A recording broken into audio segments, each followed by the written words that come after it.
What does the future of XRP and all of Ripple's products actually mean in 2025? I'm going to play this video. It's from Ripple Swell. It just hit the streets today. It's actually fire. They're going to get into products. This is the senior vice president of products at Ripple. He's going to get into the XRP ledger, compliance, tokenization, RLUSD, and so much more. You have to hear this. Check this out. And what we've learned from that is our customers really want a one-stop shop for all their digital asset needs, so they can have solutions that are fully integrated. This is not really a surprise. There is precedent for this. If you look at some of the traditional internet companies, no matter what business these companies are in, they all need the common components of compute, storage, and networking. And they could buy these from different vendors and stitch it together. And historically, that's what they did decades ago. But that creates a huge amount of overhead in integrating these services. It means that they don't perform as well as they could if they're all tightly coupled. And it leads to more disjointed customer experiences. So with that in mind, Ripple is building out this suite that will meet all the needs of our customers to be able to tokenize, store, and exchange and move their digital assets. So with that in mind, I'd like to dive into the product suite and talk about what we have in store in the coming months and into 2025. So I'm going to start with the XRP ledger because the first step in the digital asset lifecycle is to tokenize an asset. Remember, when they built the XRP ledger, right, they saw how amazing Bitcoin is, but how could we improve it, right? How could we get a DEX that's built into it, right? A KYC compliant, all the stuff that Ripple's built on top of the XRP ledger and all of their products, right? They really understood that XRP could be a world reserve currency, a bridge asset, right? All the things that Bitcoin couldn't do, they baked all of that stuff right into it. And then Ripple's like, hey, we're going to build all of this banking software on top of it, and boom, it works like a charm. Can't do anything on the blockchain unless you get the assets onto the blockchain. And the XRP ledger is really the best tool to do this. XRP ledger was purpose-built for financial applications, and it has all the key components that are necessary to build a decentralized financial application built into it. Because of this, you don't have to write smart contracts to build the applications that you need. And that's important for several reasons. Writing a smart contract requires a lot of code, and being able to minimize the code that you write makes the development more accessible and easier for more developers. It also means that less code also makes it more efficient, and you can see that manifested in the low transaction fees that are on the XRP ledger. But by far most importantly, having less code means that there's less opportunity to introduce bugs into your applications. And we have seen, while smart contracts can be very powerful and they give you the flexibility to do tremendous things, they can also be dangerous. The more code you write, the more opportunity you have for bugs. And we've unfortunately seen some real world consequences of this happen. So the XRP ledger is a great place to build your applications because it does have a lot of the capabilities that you need built in without needing to write smart contracts. So Ripple naturally doesn't own the XRP ledger. It's open source, it's decentralized, it's community owned. But because our entire product suite is built on the XRP ledger, we make significant contributions into this and into the community. Over the last year, you may have seen some of these contributions in the form of proposed amendments for automated market maker, for decentralized identity, and for pricing oracles, some of which have already been incorporated and are live on mainnet. And what you can expect to see from us in the next few months and into 2025 are first an EVM sidechain that we are releasing in partnership with our partner XLR. And this will allow developers on the XRP ledger to connect to more than 50 other blockchains and take advantage of the capabilities on those blockchains and tap into the liquidity on those chains. And tap into the liquidity on all of those chains, right? It can all flow through the XRP ledger.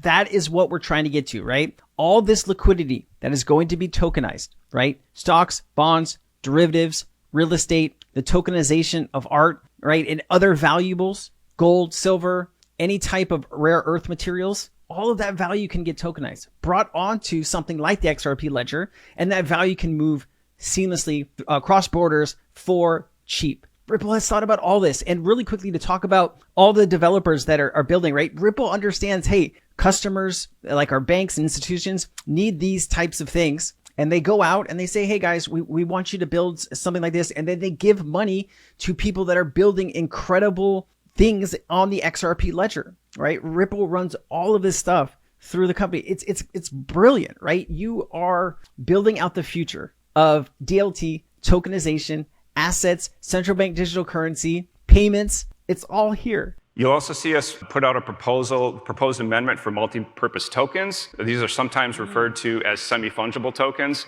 And the reason you'd want to do this is that you can build more sophisticated or more complicated tokens on the ledger. So if you want to tokenize something like a bond and you want to include the maturity date or the coupon rate as data along with that token attached to that token, semi-fungible tokens or multi-purpose tokens will allow you to do that very easily. Finally, we'll be proposing amendments for additional permissioning on the DEX. The DEX already has many ways to ensure that you have security and that you're dealing with known entities.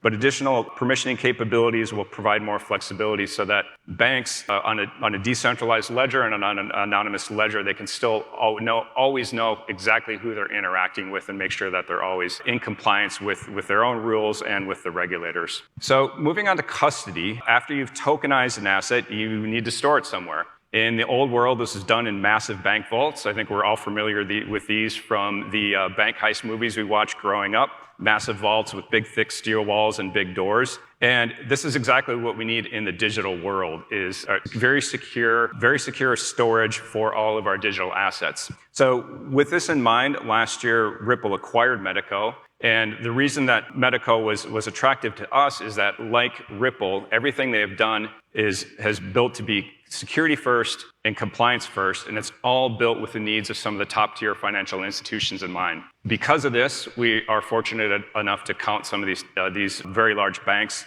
as our customers. We have banks like BBVA, like DBS, and HSBC. HSBC is one of the top three, right? Citibank, HSBC, and Chase are responsible for a lot of the world's cross-border payments, right? And when you have a partner like HSBC, other banks see that and they're like, hey, HSBC is one of the main partners with Ripple. We can, if it's good enough for HSBC, which is one of the biggest banks in the world, it's good enough for them, right? And that's part of that is positioning from Ripple and going after those top tier financial institutions to bring everybody else along for the ride. That we are fortunate to have as customers and many more.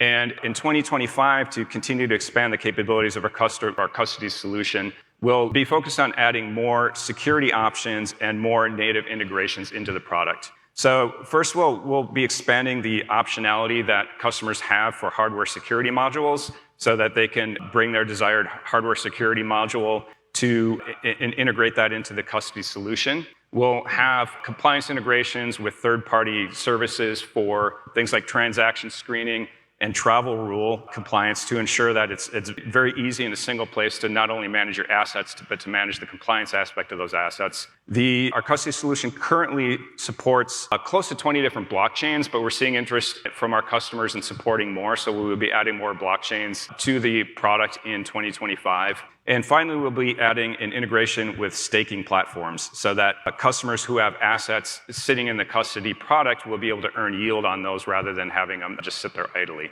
In addition to the bank grade security and the very high level security and compliance that we built that is serving these very large banks, we're seeing interest in our product from other sectors outside of this, and they're looking for something that's a little bit more accessible than what we've built for some of the very largest banks. And what accessible means in this context is lower cost and easier to use and to operate. So in 2025, we'll be adding yet more options around key management and security to give more options and some of them lower cost for our customers. And we'll also be providing pre-configured templates for security and compliance so that a customer can decide what the kind of policies they want, apply a template out of the box, and be up and running without having to configure every aspect of their security rules. Remember, when he's talking about a customer, he's talking about banks, right? Not all banks are the same. Some banks are extremely large and they have the money to go out and make everything, customizable. I need this, need this, need this. They're talking about making it easier for smaller banks that might not have as big a budget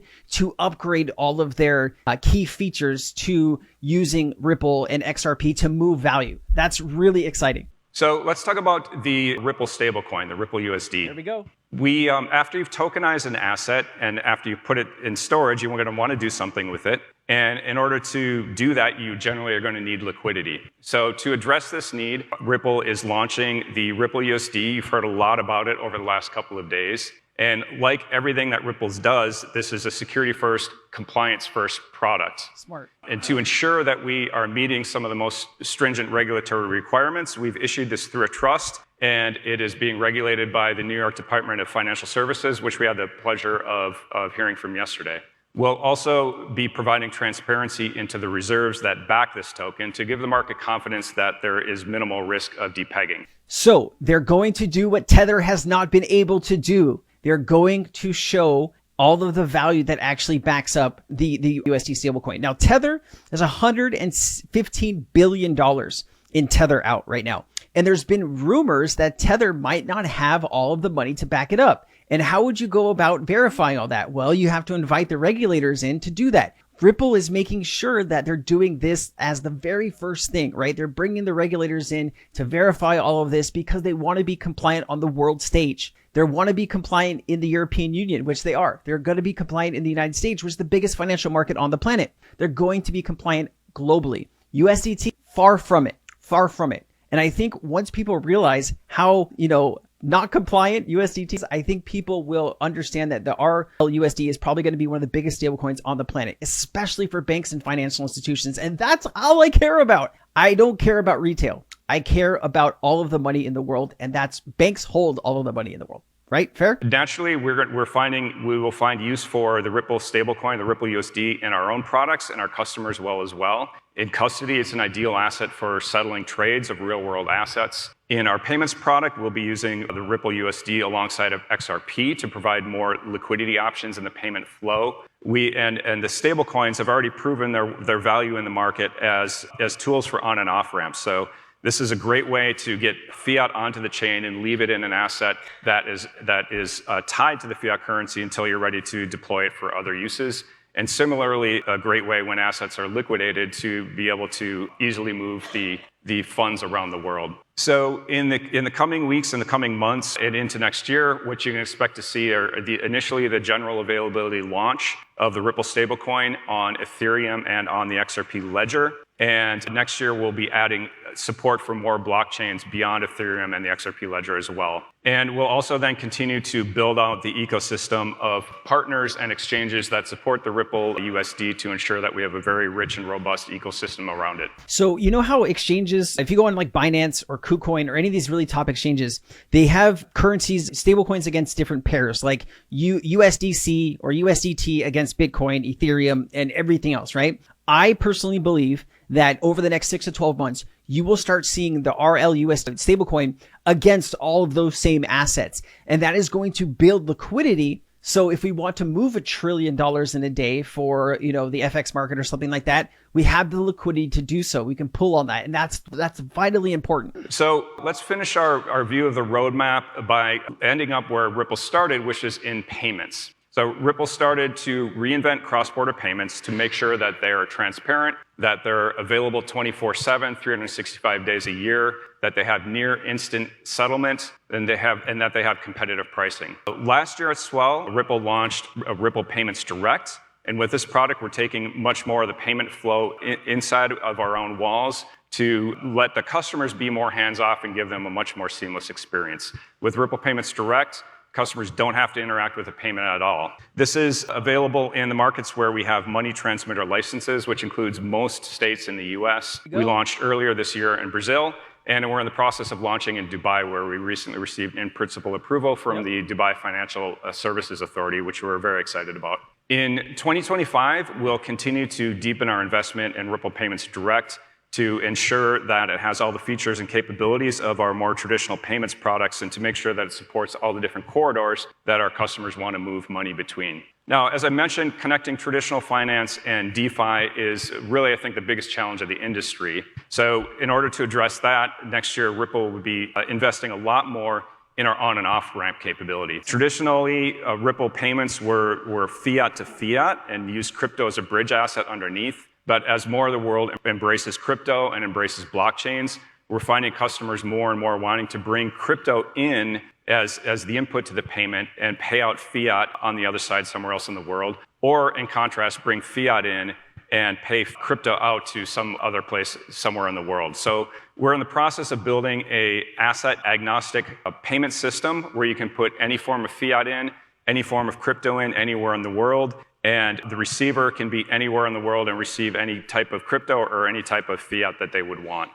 So wrapping this all up, I'm going to talk about a story inspired by one of our customers. We have a large bank who is currently tokenizing bonds and mutual funds and storing them in Ripple custody. Once these assets are tokenized, it's really easy to move them around the world.